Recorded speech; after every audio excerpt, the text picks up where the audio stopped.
안녕하세요. 이변입니다. 제가 경기도 신도시에 아파트를 분양받으려고 청약한 뒤에 분양대금 13억 중 계약금 10%를 납부한 상태인데요. 최근 부동산 가격이 매우 떨어져서 이미 2에서 3억 이상 손해이고 점점 가격이 떨어지고 있습니다. 어떻게 해야 될까요? 제가 민사소송도 상당히 진행하고 있는데, 최근에 줄을 이루는 것 중에 하나가 이 분양계약금 반환 소송, 내지는 계약 해지 소송입니다.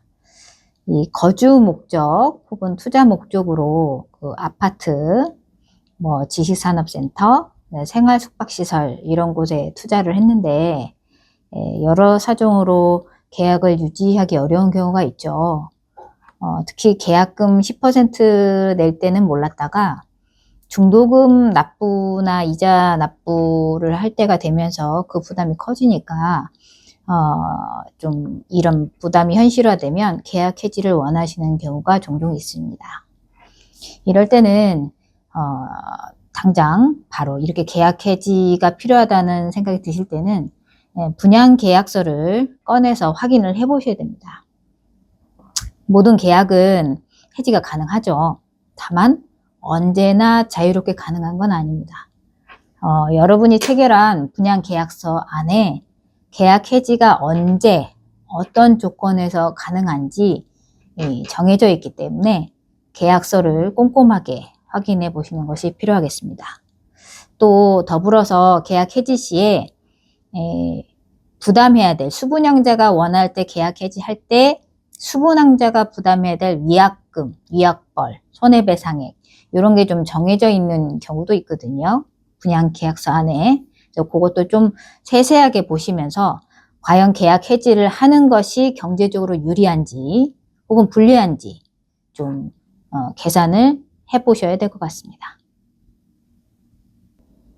10% 계약금만 낸 상태이니 계약금을 포기하고 지금 당장 계약 해지 소송을 하는 것이 좋은 것 아닌가요?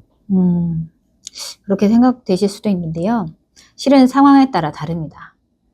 분양 계약서마다 천차만별로 해지 조건을 규정하고 있기 때문에 특히 계약금을 내고 중도금을 내지 않았음에도 계약금만 포기만으로는 계약 해지가 되지 않도록 되어 있는 분양 계약서가 좀 있습니다.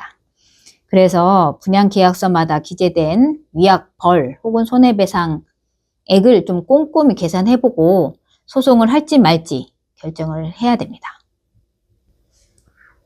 시행사나 시공사의 귀책 사유가 있다면 어떻게 되나요? 시행사나 시공사의 규칙 사유가 있다면 당연히 위약벌이나 손해배상액 없이 계약 해지가 가능합니다. 다만 일반적으로 분양계약서를 누가 만드냐면요, 그 시행사나 시공사가 만들어 두거든요. 그래서 그들의 규칙 사유를 대단히 한정적으로 해석하고 적용이 되기 때문에 섣불리 그 상대방의 규칙 사유를 문제 삼아서 계약 해지 소송을 할 경우에 패소할 가능성이 높습니다. 그래서 이 규칙 사유는 좀 엄격하게, 좀 냉정하고 객관적으로 판단할 필요가 있습니다. 이미 손해 금액이 커서 경제적으로 힘듭니다. 그래서 제가 혼자 소송을 해보려고 하는데요. 괜찮을까요? 네, 민사소송은 보통 법무사 등의 도움을 얻어서 나홀로 소송을 하시는 분들이 계세요. 저도 단순한 채무이행 소송 혹은 약정금 반환 청구 소송 등은 혼자서 충분히 해보실 수 있다고 권해드리기도 합니다. 그러나 이 분양계약 해지 소송은 좀 얘기가 달라요. 왜냐하면 소송가액 자체가, 즉 걸려있는 돈이 최소 수억에서 많게는 수십억입니다. 그래서 좀 리스크가 있고요. 계약 해지 조건이 정말 충족되었는가? 이 여부를 법리적으로 검토해서 판단해야 되는 어려운 소송이에요. 그래서 이거를 나홀로 소송한다는 것은 위험 부담이 상당합니다. 또 이 소송이라는 것 중에 일부는 또 소송 기술이라는 게 있는데요. 소송 지연 전략이 필요한 경우가 있습니다. 보통 계약 해지, 이 시공사나 시행사의 규칙 사유 중에 하나가 준공기일을 맞추지 못할 때 이 수분양자한테는 규칙 사유가 없이 계약 해지가 되거든요. 그래서 소송 지연 전략을 쓰면서 이렇게 좀 계약 해지를 이끌어내야 될 수도 있는데, 1심을 나홀로 소송으로 끌고 가게 되면 보통 기일이 한두 번 정도 만에 끝나버리게 돼서 결과적으로 그런 좀 저희한테 유리한 승소를 받지 못하는 경우가 생기죠. 그래서 계약 해지 소송, 분양 계약 해지 소송, 뭐 이런 소송은 변호사 비용을 좀 부담이 되시겠지만, 그렇더라도 좀 이 관련 사건 전문 변호사를 찾아가셔서 좀 반드시 상담을 해보실 것을 추천드립니다.